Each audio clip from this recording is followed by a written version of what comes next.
நம்மளை சுற்றி இருக்கிறவங்கள நம்ம பார்த்துக்கிட்டோம்னா நம்மளை கடவுள் பார்த்துக்குவாருன்னு சொல்லுவாங்க. அது உண்மைதான்.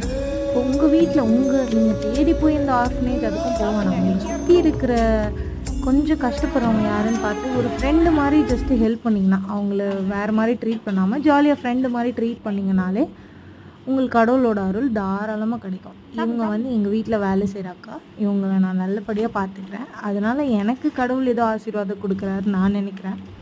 ஸோ நீங்களும் உங்களை சுற்றி இருக்கிறவங்கள நல்லா பார்த்துக்கோங்க. கடவுள் உங்களை நல்லா பார்த்துக்குவாரு. பாய். சுடும்.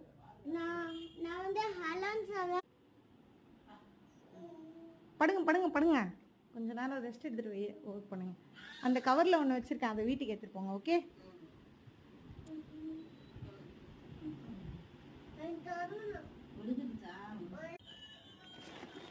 Okay bye.